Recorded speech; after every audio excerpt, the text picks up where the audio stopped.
I'd like to start by thanking the two of you from the very, very bottom of my Indian heart for this wonderful book that you all have written with much love and a deal of hard work. And as Ram Guha says, every Indian who wishes to know their country better should read it. And all of you who haven't read this book, I would strongly urge you to. It is a very detailed, deeply researched analysis of all that India has achieved in the last almost 80 years now since independence on 4 fronts. One is in forging a nation. The second is in building a state. The third is in creating an economy.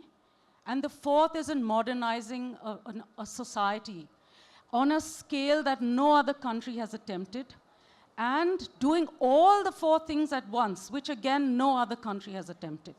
And the amazing and wonderful thing about this book is that it gives us a benchmark of our journey against all other countries that have walked the same path. And because the 2 professors here on my right have had such long careers dealing with data in so many different institutions, they have pulled on data from all over the world and all over India. I know Devesh has read some 3,000 government documents. And it has, therefore, fascinating detail. This book has fascinating detail on the policy debates of the 50s, 60s, 70s. They've done some fantastic analysis. I was particularly amused. They have chat turbo GPT'd 64.5 hours of debate by 209 Indian MPs during the 50th anniversary special session in Parliament. Then other little bits that really struck me was that our second backward classes commission, this is in the 70s, an all-male commission, thought that a backward class or a backward caste were those where there were over 25% of their women working, which is a complete opposite of what we are aiming to do today, which is get more than 25% of our women working. And another little detail, which again was very interesting to me, given the debate today about language, Hindi, imposition. So when the first idea was mooted that Hindi should be the national language, somebody proposed that we all be taught to read and write Hindi in Roman script, so no other language would feel less privileged than Hindi, or at least feel not as unprivileged as Hindi. So anyway, with this little introduction, I'd like to now throw our first question to Devesh. So on those 4 fronts I mentioned, generally, you all feel from the analysis in your book that we have done a fantastic job or a very good job in building a nation. In fact, from the language in your book, you give it a very high rating. Can you talk to us a little bit about that, please? So I think one of the things we point out is state and nation building worldwide has always been a very violent process. One of India's very distinctive ways of state and nation building was that it achieved it with very little mass violence. Now, what do I mean by that? If you take the case of the United States, nation building, civil war, 2% of the population was killed, and if you apply that to India, that would be 30 million people. India achieved nation building with comparatively, in fact, very low levels of mass violence relative to other countries when they build their states and nations. We argue that one key reason India did that was that it chose democracy as a uniquely distinctive way of state and nation building. We know that quintessentially state and nation building has been built around a single language, a single religion. That wasn't the path that India chose. But it's important to also recognize that democracy, the way it occurred in the early critical years, was not just about universal franchise. It was also about a sensibility among the political elite of debate, compromise, that is essential about the sensibility of the democracy, and above all, a strong sense of self-restraint. If political elites do not have some sense of self-restraint, it's actually much harder to get these achievements. So in this graph, what you'll see is, on the x-axis, what you see is per capita GDP, and on the y-axis is fatalities as a share of the population. And you see that India is a complete sort of outlier when you compare it with other countries. And it did so, Arvind, you want to show? Because India gave universal franchise at extremely low levels of income. It also gave universal franchise to both men and women at the same time, which was also rare. Even though at that time India was an extremely patriarchal society, not that it is not so now, but at that time it was much, much more so. So can I just add to that? So Devesh spoke about how India avoided violence and extreme political disorder, which was a great and unheralded achievement, especially if you look around the world, how many large, diverse countries have broken up.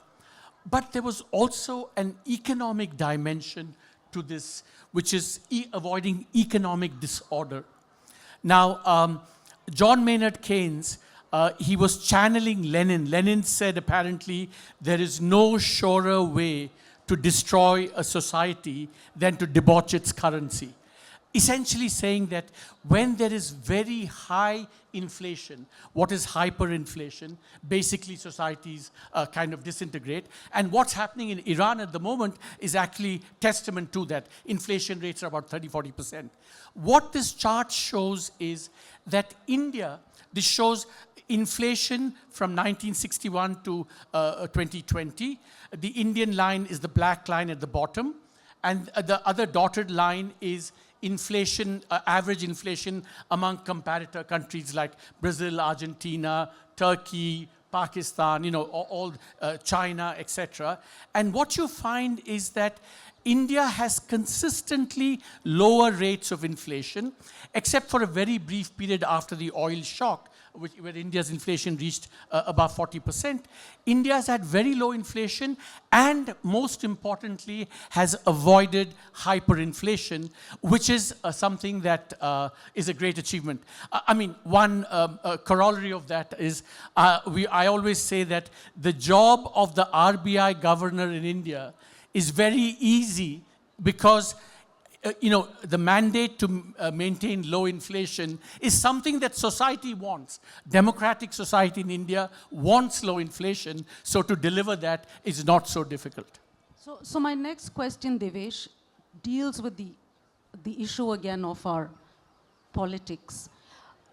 You talk of our democracy being premature, being precocious. It's, of course, something to be proud of, but you also point to certain risks and fault lines that have come from that. Can you tell us a little bit about that? So we use the word precocious as a theme in the book.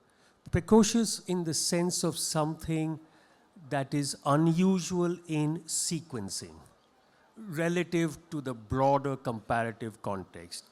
So the fact that India was a precocious democracy, it broadly means that India gave universal franchise at much lower levels of income, education, etc. That's the sense in which we use the word precocious.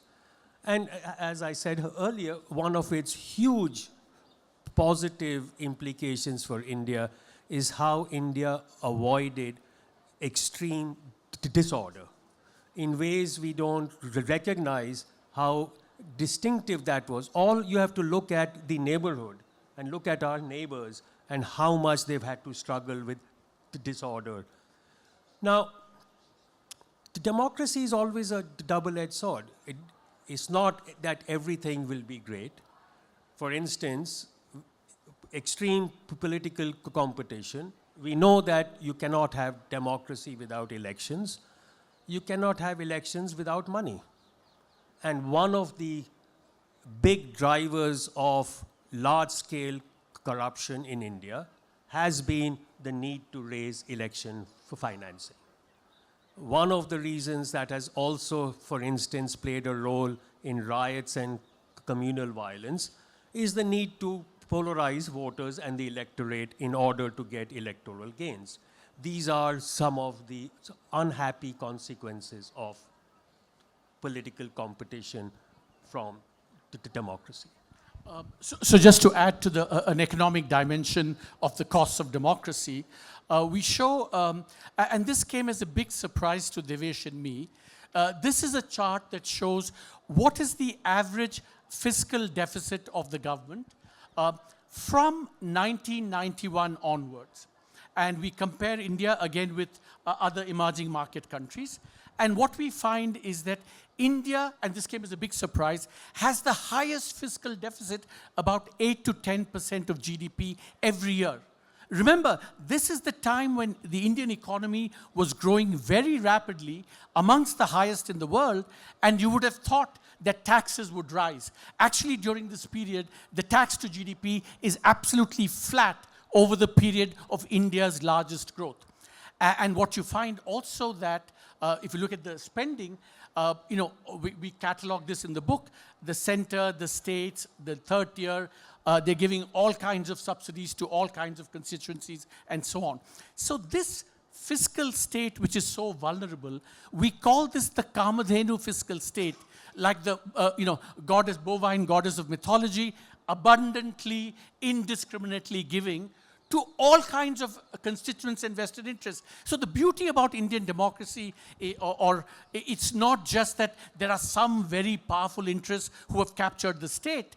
Maybe that's true to some extent. But the beauty of Indian democracy is that almost every constituency can clamor and say, we also need the largesse of the state.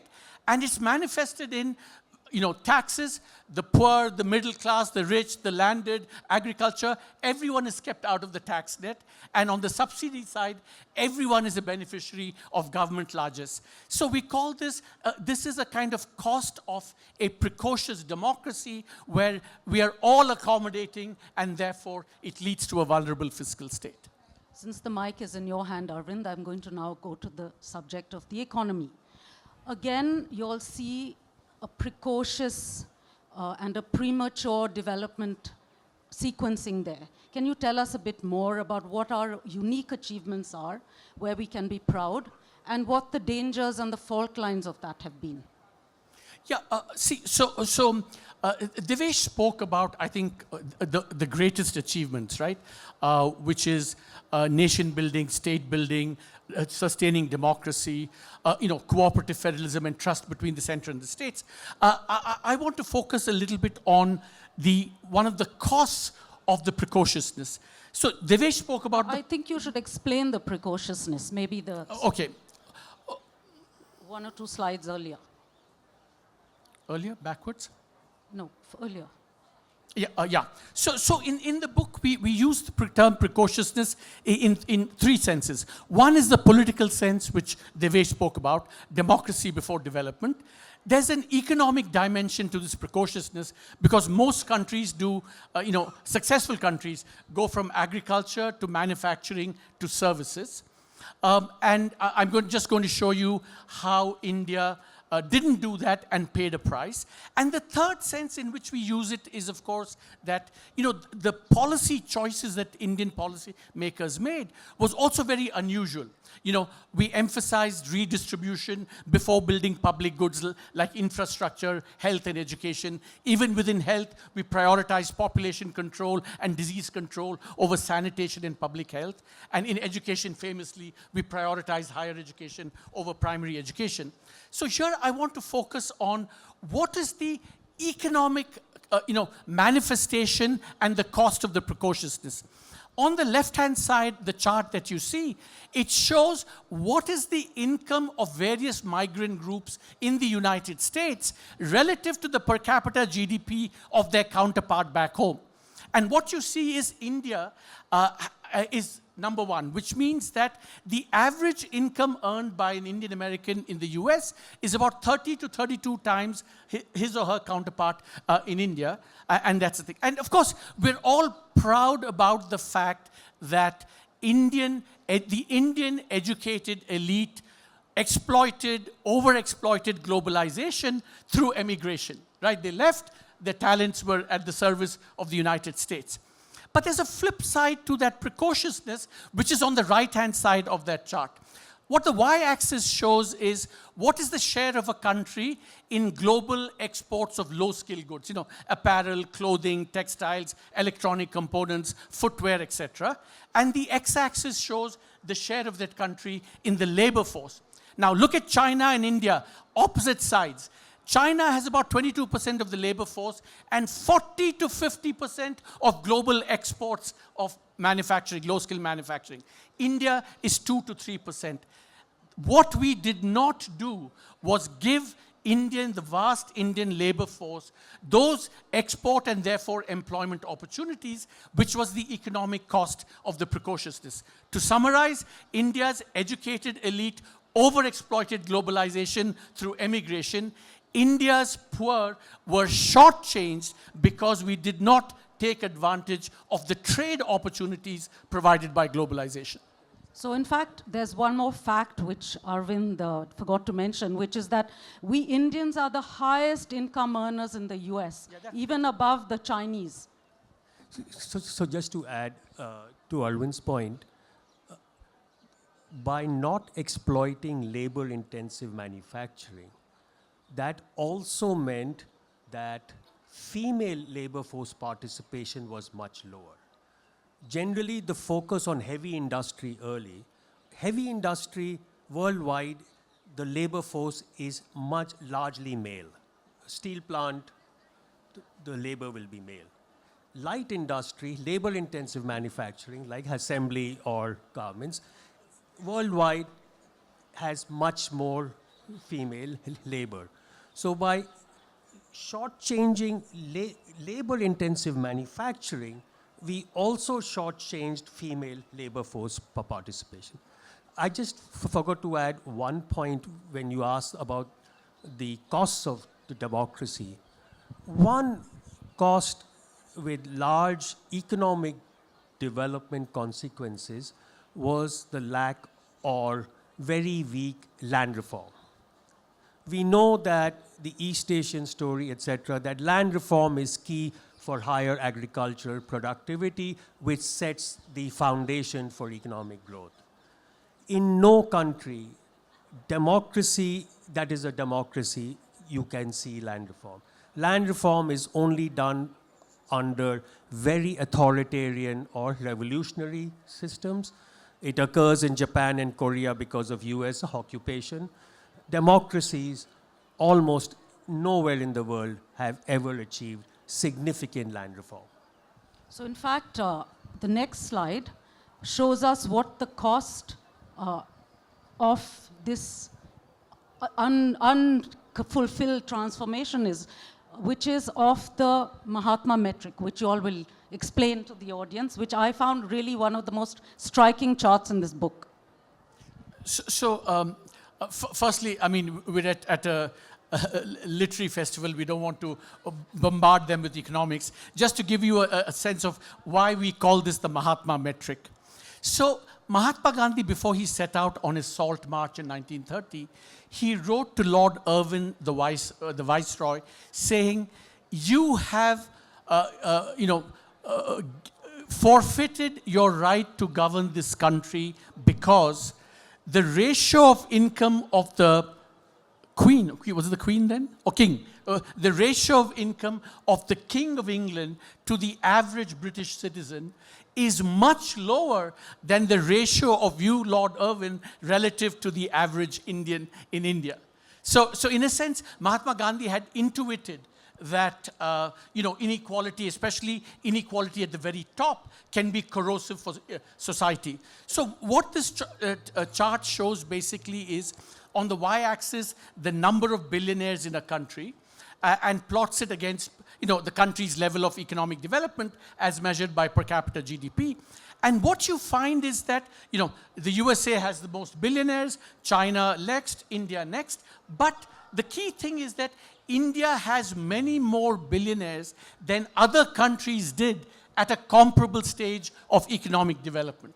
So that's the sense in which this should be worrying for Indians, because this kind of concentration at the top can have all kinds of costly manifestations, including how they, the level playing field, for example, may not be level between the large entrepreneurs like this and the average entrepreneur, for example. That may lead to, and those have economic and political consequences. So in fact, this brings me to my next question, because you talk about the East Asian experience, the chai balls.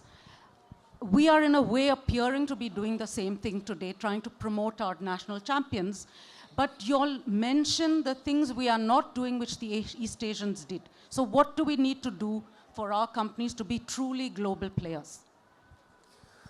So if you take the Korean model of national champions, the chai ball, what the Korean state gave them favor, especially preferential access to credit, but with a strict quid pro quo that they had to compete in the international marketplace.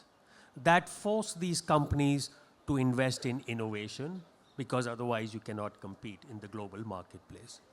In India, some of the largest so-called national champions, they are much more concentrated in non-tradable goods like infrastructure, airports or the telecom and so on.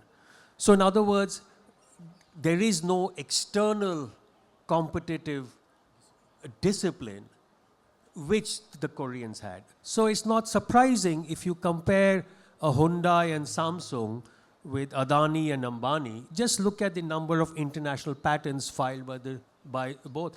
It's a ratio of 100+1. I mean, the Korean companies, really innovation is their driver. That is certainly not the case with their Indian counterparts. I would just mention one other difference between those companies and Indian national champions is that the chaebols and the zaibatsus and things, they were generally in one sector, generally, or related sectors.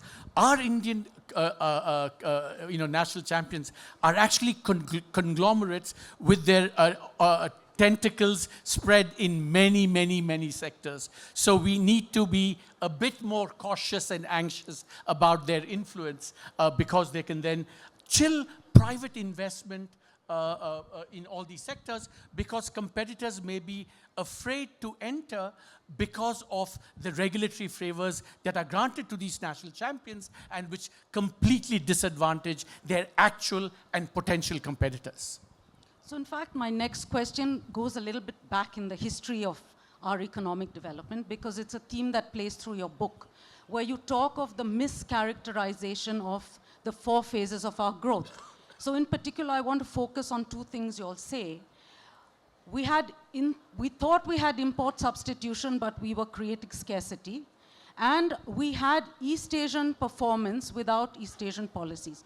Can you tell us a bit about this as well? Yeah, so, the first 30 years we're all taught in our textbooks.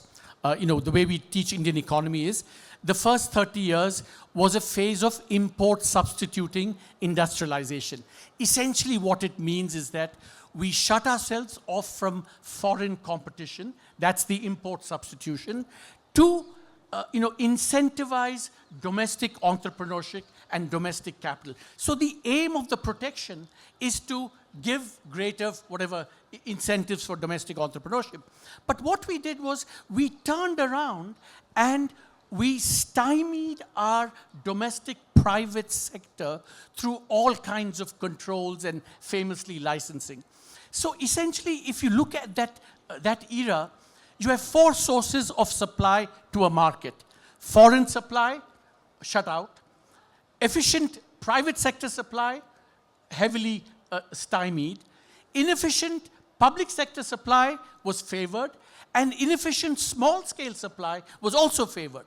So you have, into the market, the efficient sources are kept out or disincentivized, and the inefficient ones are promoted, and that's why you had scarcity, not import substitution, as it were.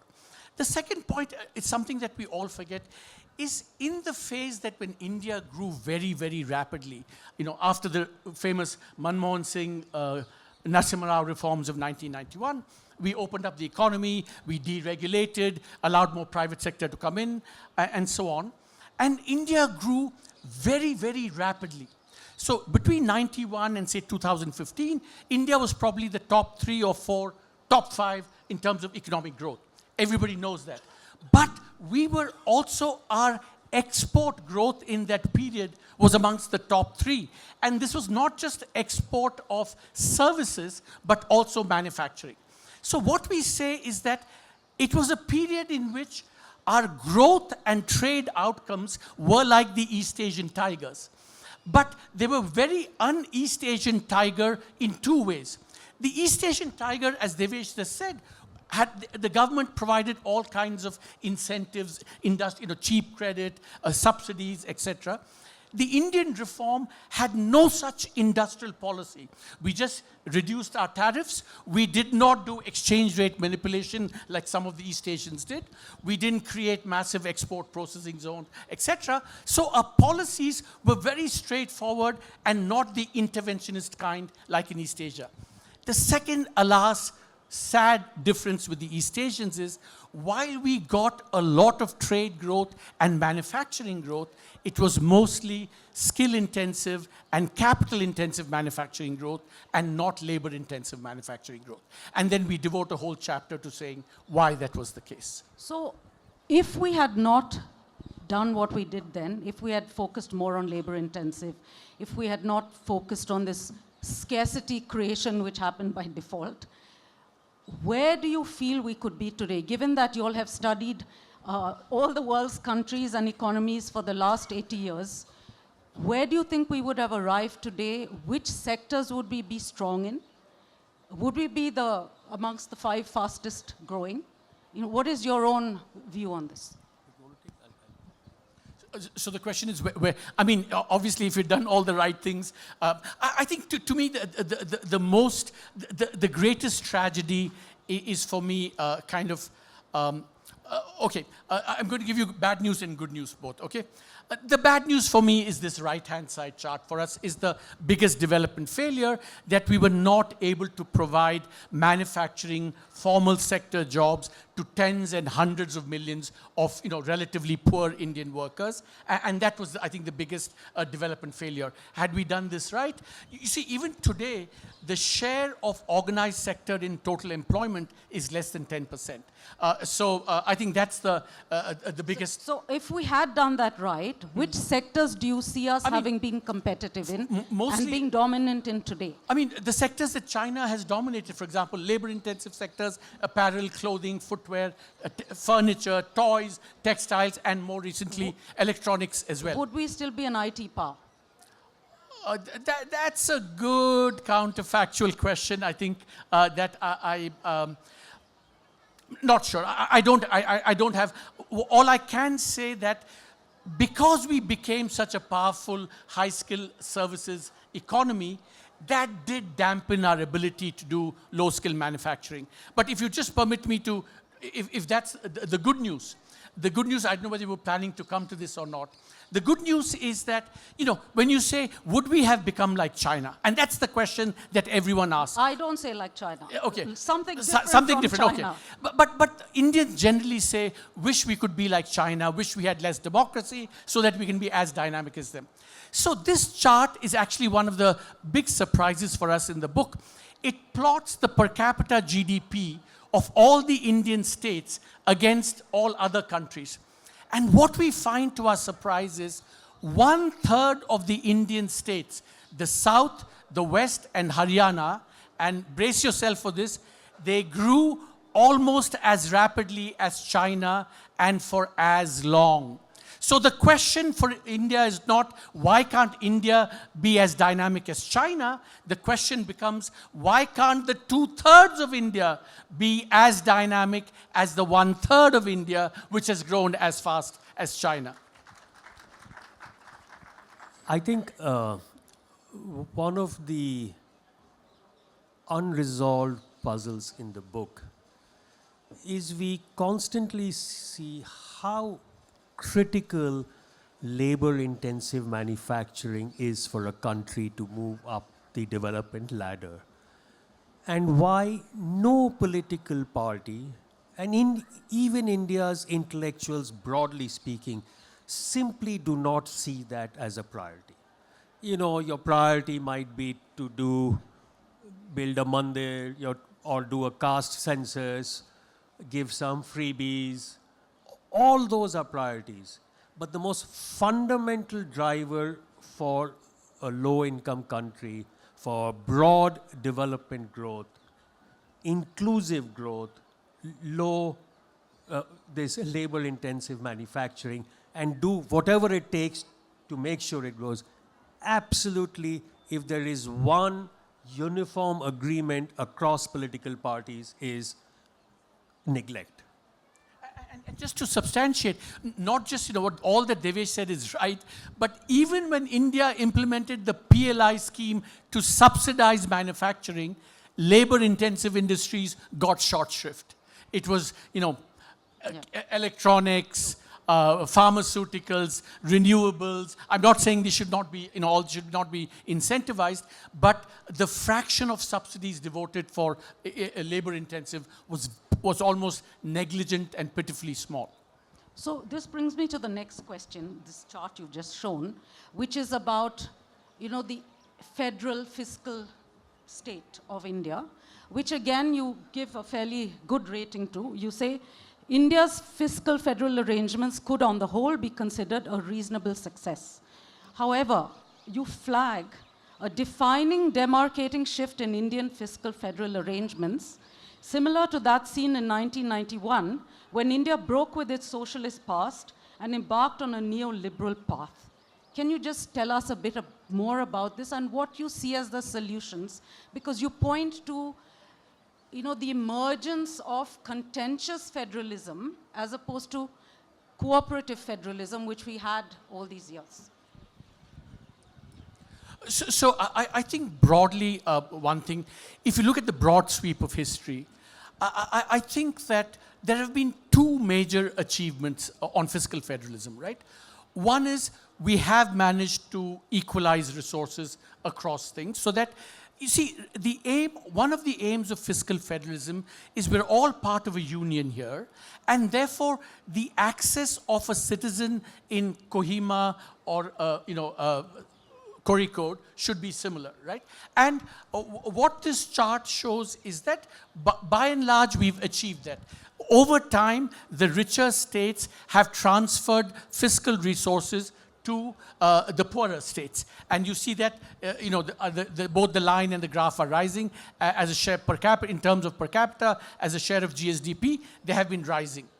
Now, the problem arises that's come is the following, which is shown in this chart.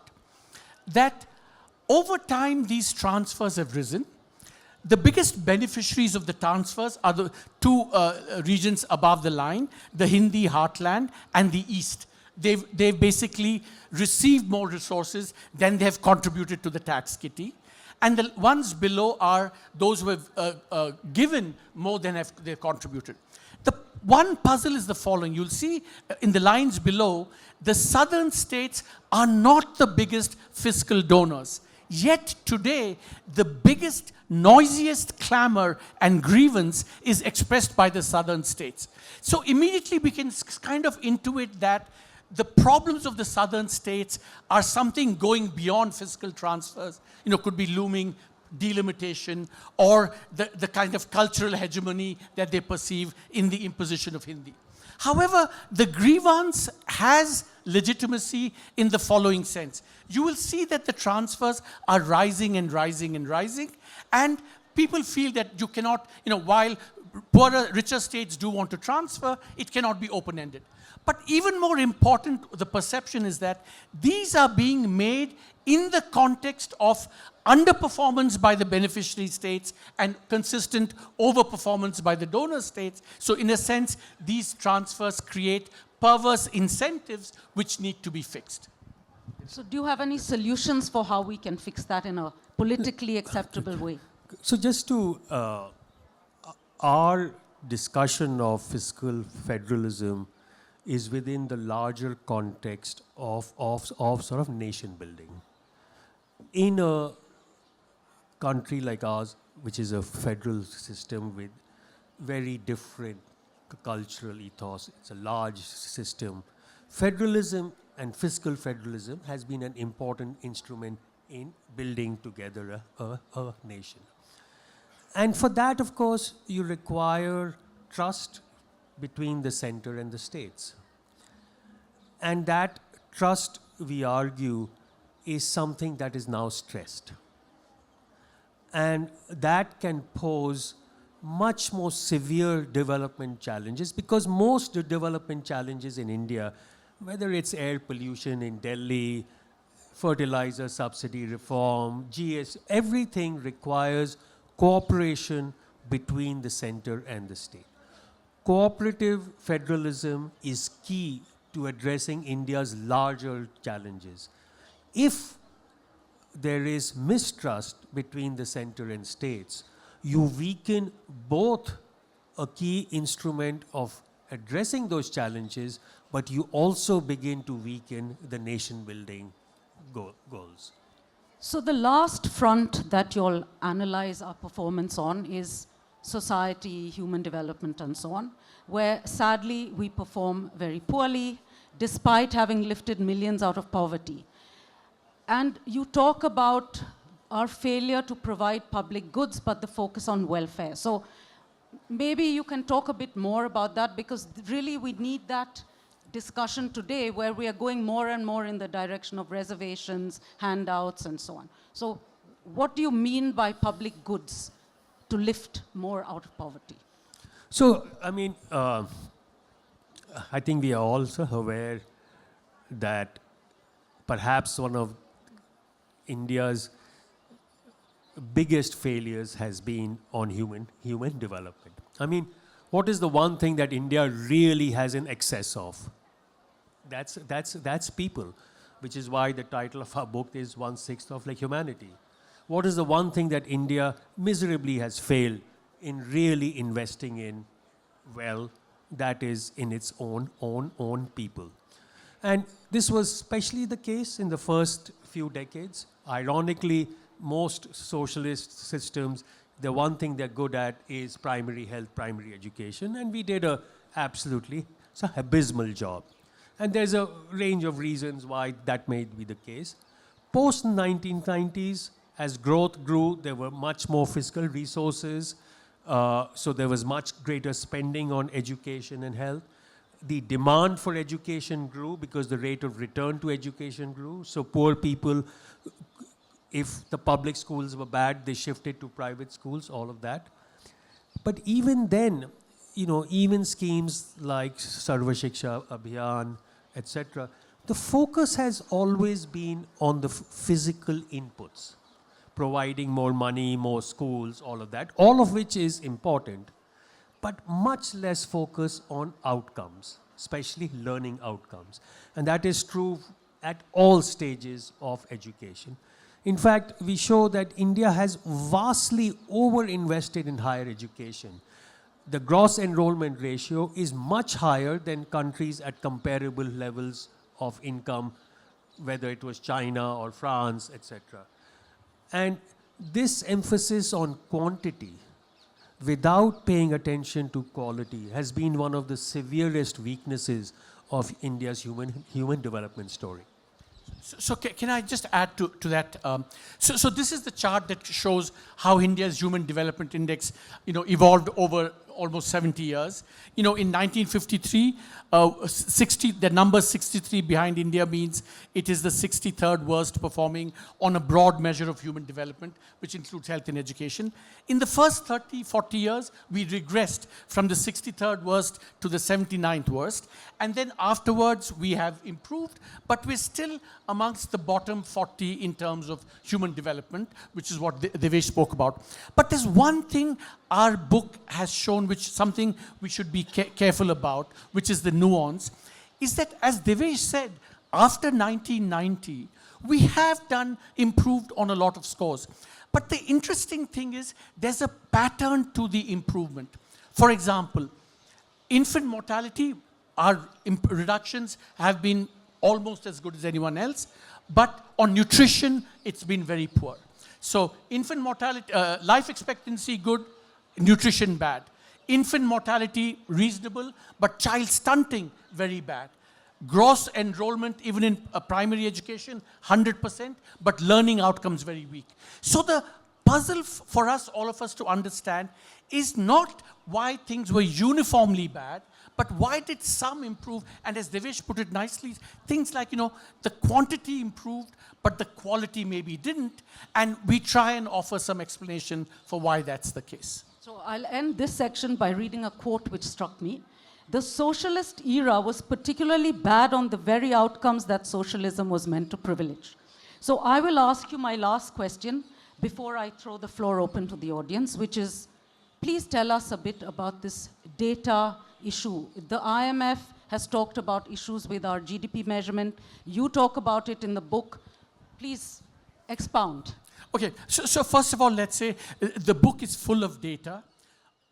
A lot of it, or most of it, is historical data, right? And which were generally very good. India was in the forefront. And we've been very careful to try and see that we kind of triangulate and get data from different sources. So the data in the book should be generally reliable. We do also talk about the fact that GDP data in the last few years has been problematic. Now, just 2 or 3 things to remember. This deterioration in data quality is not unique to India. We suspect that the general trend toward illiberalism all over the world and authoritarianism has as a casualty data. The Financial Times about a year ago put out a chart on China which showed from 1990 onwards the amount of data it was producing rising, and after Xi Jinping comes to power, collapsing dramatically. In the United States today, GDP, inflation, and employment are not very reliable. So this is a worldwide phenomenon. Second, we would say is that to the credit of the government, that they're trying to revise the GDP data, and we're hoping that going forward, it will be improved. Last point I will say is that precisely because there are questions about data quality, I think more and more, lot more data is becoming available in the private sector, and all of us, there's no substitute for good data from the government, but given what it is, I think all agents in the economy are using and should continue to use private sector data as well as a way of, checking, cross-checking, and so on. But, hopefully going forward, things are improving. But of course, they wish to 20 cents. Yeah, I think one of the big strengths of India from the late 19th century was we did a census which was almost always the largest census in the world, regularly, predictably. We did not, for the first time, we did not do it in 2021. At that year, we had an excuse. But I do think the fact that it got postponed for such a long time is really something that does not do us much credit. So thank you, both of you. I'm going to throw the floor open to the audience now. And I see my husband in the front row raising his hand very high, so I'm going to give him privilege. And Ambassador Suri just behind him. And can you all tell us how much time we have, because this screen stopped working? We have 5 minutes? Okay. We can't hear you. This is for Arvind.